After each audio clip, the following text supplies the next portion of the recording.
हर खबर पर होगी आपकी पकड़। डाउनलोड कीजिए एबीपी लाइव ऐप।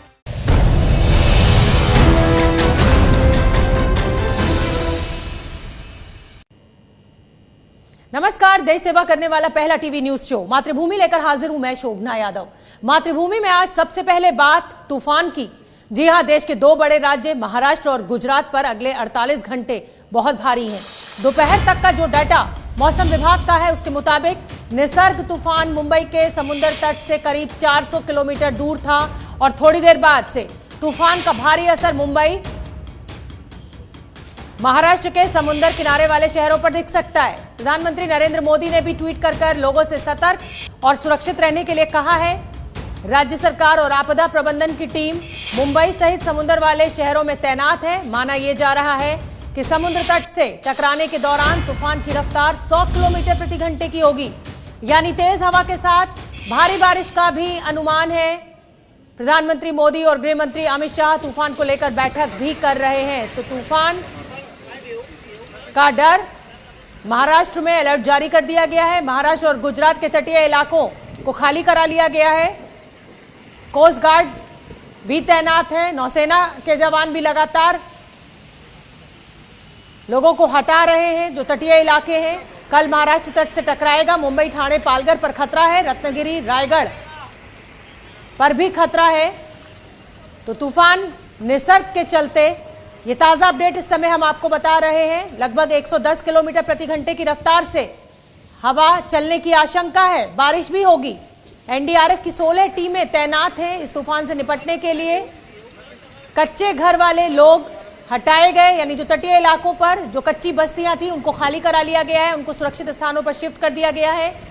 समुद्र किनारे जो भी घर थे, मछुआरे जो थे, उनको सबको वहां से हटा दिया गया है।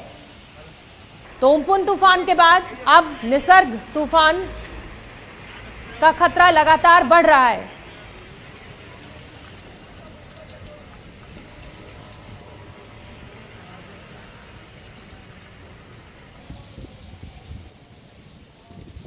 तो ये लगातार हम आपको अपडेट दिखा रहे हैं।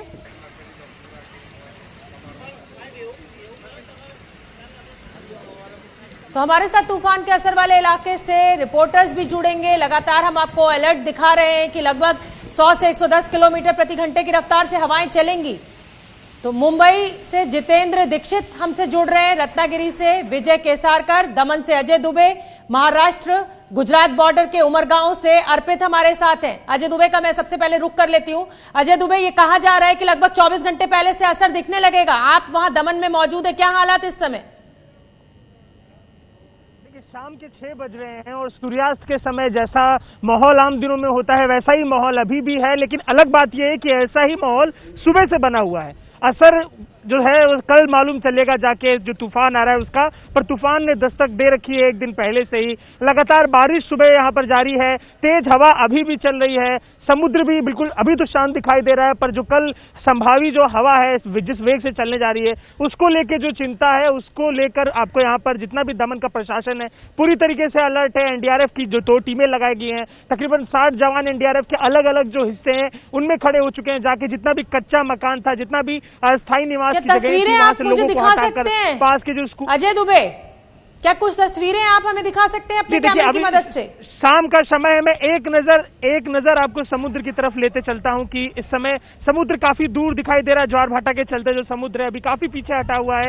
हवा जो है तेज तेज चलती दिखाई दे रही है आपको। ये जो पेड़ पौधे यहाँ पर आसपास हैं वो अगर हम आपको दिखाते चले तो तेज हवा है यहाँ पर, ऊपर की तरफ आपको दिखाई देगा। और इसके साथ ही हल्की फुल्की बूंदाबांदी है। अभी दिन में तेज बरसात हुई थी, पर इस समय बूंदाबांदी काफी हल्की है अभी। जी अजय दुबे, अपना भी ध्यान रखिए। और अब मैं रुक कर लेती हूँ जितेंद्र दीक्षित जो कि मुंबई में मौजूद है। जितेंद्र, मुंबई तो पहले ही कोरोना से लड़ रहा है और अब ये तूफान की दस्तक, क्या तैयारियां और क्या मौसम इस समय का? देखिए शोभना, मुंबई में इस वक्त तूफान से पहले की शांति नजर आ रही है। अगर मैं इस वक्त की बात करूं तो इस वक्त ना तो मुंबई में तेज हवाएं चल रही हैं और ना ही तेज बारिश हो रही है। हाँ जी हाँ, हल्की फुल्की बूंदाबांदी हो रही है। पिछले घंटे भर से थोड़ी सी रफ्तार तेज हुई थी, लेकिन अभी की अगर बात करें तो सिर्फ हल्की फुल्की बूंदाबांदी हो रही है और तेज हवाएं भी नहीं चल रही हैं।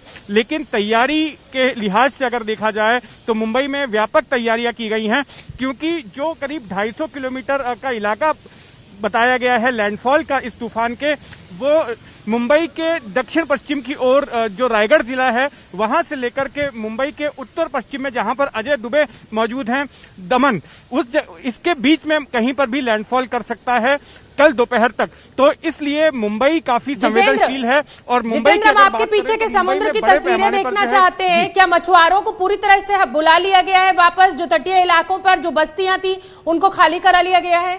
तस्वीरें आप हमें दिखाइए।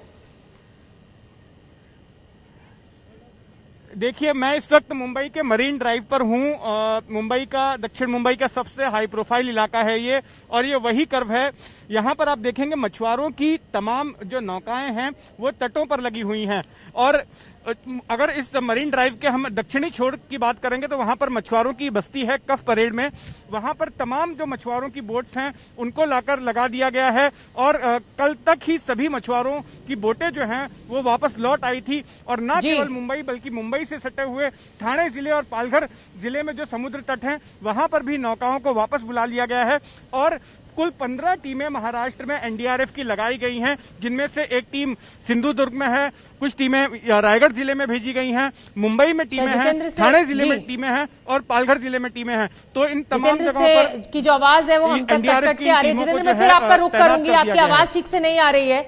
गुजरात बॉर्डर, महाराष्ट्र गुजरात बॉर्डर के उमरगांव से अर्पित मेरे साथ जुड़ रहे हैं। अर्पित, किस तरह का मौसम इस समय? क्या उमरगांव में भी तूफान से पहले की शांति? क्योंकि मुंबई में हमें जितेंद्र दीक्षित दिखा रहे हैं कि अभी हवा कुछ नहीं चल रही वहां पर। बिल्कुल सही बात कही आपने कि उमरगांव का जो तटीय इलाका है वहाँ भी अभी शांत माहौल देखने को मिल रहा है। मेरे पीछे के जो तस्वीरें हैं मैं आपको दिखाना चाहूँगा कि अभी ऐसी कुछ मूवमेंट जो तटीय इलाका है वहाँ कुछ भी देखने को नहीं मिल रहा। हालांकि बारिश दिन भर यहाँ के जो तटीय इलाके हैं दक्षिण गुजरात का, यानी कि वलसाड बोल सकते हैं, सूरत बोल सकते हैं, दमन बोल सकते हैं, ऐसे कुछ इलाके हैं वहाँ बूंदाबांदी दिन भर हुई थी। लेकिन अभी की बात करूँ शाम के 4 बजे के बाद तो कोई बारिश भी नहीं हुई है। आप देख सकते हैं कि ये तटीय इलाका है वो भी एकदम शांत दिख रहा है। यानी ऐसा हम अनुमान लगा सकते हैं कि ये तूफान के पहले की शांति अभी देखने को मिल रही है, ऐसा अनुमान अभी लगाया जा सकता है। जहाँ तक गुजरात की मैं बात करूँ तो गुजरात के मौसम विभाग ने ये भी बोला है कि गुजरात पे अभी ये जो तूफान है उसका संकट है थोड़ा बहुत कम हुआ है। हालांकि ये बोला है कि जो बारिश है भारी मात्रा में बारिश भी आने वाले दिनों में जो चक्रवात है उसके वजह से होने वाली है। लेकिन अभी की बात करूँ तो आप भी अपना ध्यान रखिए, क्योंकि लगभग 24 घंटे का समय लगेगा इस तूफान को पहुंचने में। अरब सागर में डीप डिप्रेशन क्रिएट हो गया है, मौसम विभाग ऐसी जानकारी दे रहा है। मैं जितेंद्र दीक्षित एक बार फिर आपका रुख करना चाहूंगी। जितेंद्र, दोहरी मार है मुंबई के लिए, एक तरफ तो कोरोना और उसके बाद ये तूफान, बिजली व्यवस्था बहाल रहे, अस्पतालों में जो इलाज है वो बाधित ना हो, उसके लिए क्या तैयारी की गई है? हल्की बारिश भी शुरू हो गई है वहां पर, ये बड़ी खबर हम अपने दर्शकों को बता रहे हैं। इस समय महाराष्ट्र गुजरात में आने वाला है निसर्ग तूफान, कल रायगढ़ में समुद्र तट से टकराएगा तूफान। जितेंद्र, शोभना, ये कहना गलत होगा कि कल रायगढ़ में समुद्र तट से तूफान टकराएगा। रायगढ़ से लेके पालघर के बीच में कहीं पर भी एक तूफान टकरा सकता है। रायगढ़ के हरिहरेश्वर की जगह चिन्हित की गई थी, वहां से लेकर के मुंबई के उत्तर पश्चिमी दिशा में जो यूनियन टेरिटरी है दमन की, इस दौरान कहीं पर भी तूफान टकरा सकता है। ये पहली बात है। दूसरी बात, जहां तक मुंबई में तैयारियों का सवाल है तो जो विशेष कोविड अस्पताल बनाया गया था 2000 बेड्स वाला, उनमें जो मरीज वहां पर एडमिट किए गए थे, जिनमें करीब 200 के आसपास मरीज हैं, उनको हटा लिया गया है और उनको दूसरे अस्पतालों में स्थानांतरित किया गया है।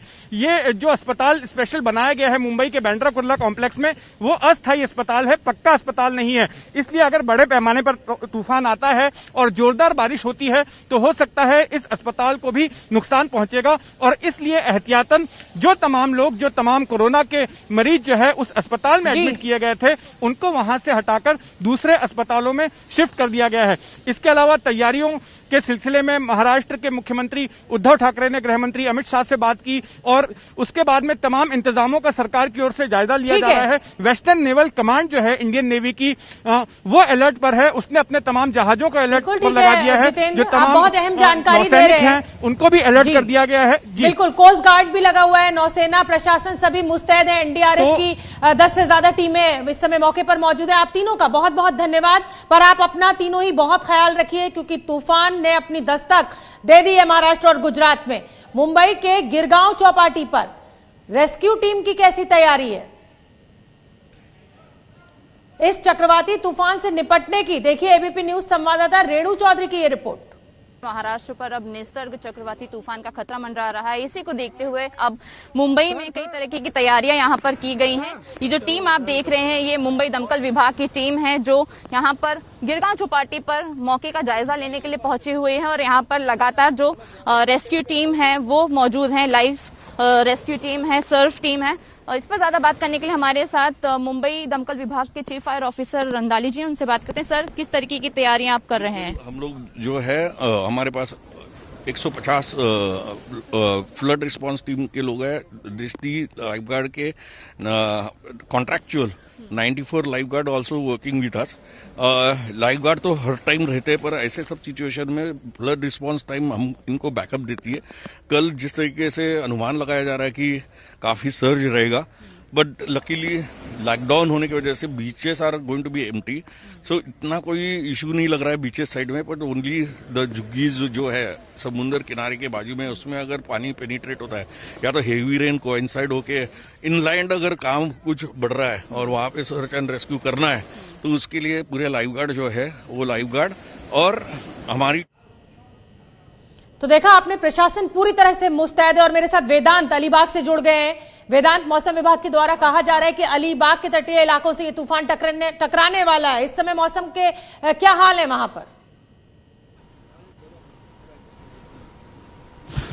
शबना, हमने दोपहर में देखा था कि हरिहरेश्वर और श्रीवर्धन जो रायगढ़ का ही इलाका है वहां पर दोपहर में थोड़ी सी बारिश हो रही थी, लेकिन अब हम अलीबाग की ओर जा रहे हैं और अलीबाग की ओर जाने से मार्ग पर ये मुरुड जंजीरा का जो किनारा है वो यहाँ पर हमें देखने मिल रहा है। यहाँ पर अब बारिश पूरी तरह से रुक गई है और जो काले बादल छाए हुए थे वो भी अब नहीं दिख रहे। समुद्र पूरा शांत है और जो आईएमडी ने कहा है इसमें कल सुबह से ही जो निसर्ग चक्रवात जो है, जो तूफान है, वो अब उत्तर की ओर बढ़ने लगेगा और जो मौसम विभाग ने कहा है कि उसकी जो स्पीड, उसकी रफ्तार जो होगी वो 100 से लेकर 110 किलोमीटर पर आवर की होगी और कई बार 120 किलोमीटर पर आवर तक ये रफ्तार इस आपने देखा कि ये चक्रवात तूफान की होगी। तो उसी जो हवामान विभाग ने बताया कि मौसम विभाग ने बताया कि पहले जो क्षेत्र था जो प्रभावित होने वाला था वो हरिहरेश्वर और श्रीवर्धन का था, लेकिन अब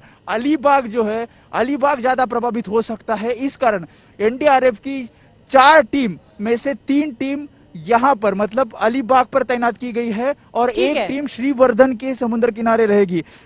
पूरी तरह से प्रशासन की ओर से तैयारी जो है वो पूरी की गई है और यहाँ के जो रायगढ़ के कलेक्टर बहुत बहुत धन्यवाद वेदांत इस पूरी जानकारी के लिए। तो हम भी जो दर्शक इस समय एबीपी न्यूज देख रहे हैं उनसे यही अपील करेंगे कि आप किसी भी तटीय इलाके पर हैं महाराष्ट्र और गुजरात के, तो कृपया सुरक्षित स्थान पर चले जाएं। वेदांत, बहुत बहुत धन्यवाद।